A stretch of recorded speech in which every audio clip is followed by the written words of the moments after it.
माँ गुड्डू कब मरेगा, एक दुख भरी कहानी।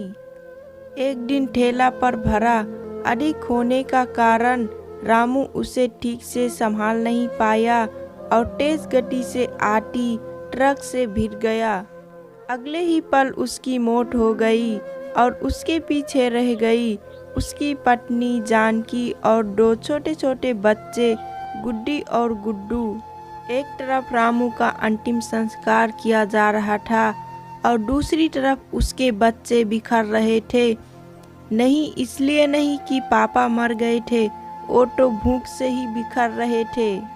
उन्हें कई दिनों से पेट भर खाना नहीं खाया था और आज तो मुंह में एक निवाला भी नहीं गया था, सो भूख से रोए जा रहे थे।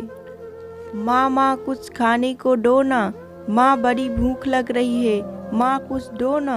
कोई पत्थर दिल को भी इस दृश्य को देखकर पसीज जाता। पड़ोसियों को भी दया आ गई, अगले बगल से खाना आ गया। बड़े दिनों बाद आज गुड्डी और गुड्डू पेट भर के खाना खा रहे थे। अजीब विरोधाभास था, एक तरफ लोग रामू की मौत पर दुख व्यक्त कर रहे थे, वहीं दूसरी तरफ उसके अपने बच्चे बड़े चाव से भोजन कर रहे थे। जानकी ने अगले कुछ दिन इस तरह से उधार लेकर और इधर उधर से मांगकर अपना और बच्चों का पेट पाला, लेकिन ये कब तक चलता। लोगों ने मदद करना बंद कर दी।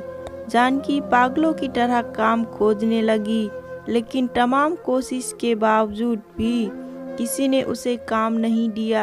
जब थका हारा घर लौटी तो बच्चे उसकी तरफ उम्मीद से देखने लगे। गुड्डू टूटती आवाज में बोला, क्या लाई हो माँ, जल्दी से खिला दो, बड़ी भूख लग रही है।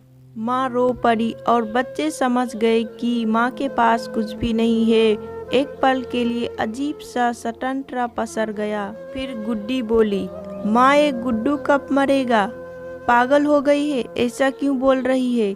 माँ ने डांटते हुए बोला, माँ जब पापा मरे थे तो उस दिन हम लोगों ने पेट भर खाना मिला था, गुड्डू मरेगा तो फिर खाना खाएंगे ना।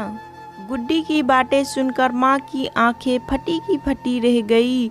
उसके पास गुड्डी की बातों का कोई जवाब नहीं था।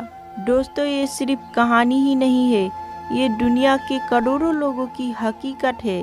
इस पर गौर कीजिए। जिस खाने को थाली में हम ऐसे ही छोड़ देते हैं, उसी कीमत को समझिए।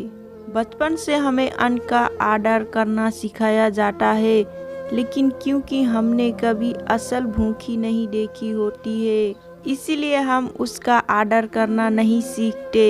एक दिन, बस एक दिन भूखा रहकर देखिए और अपना करोड़ों लोगों का दर्द समझिए।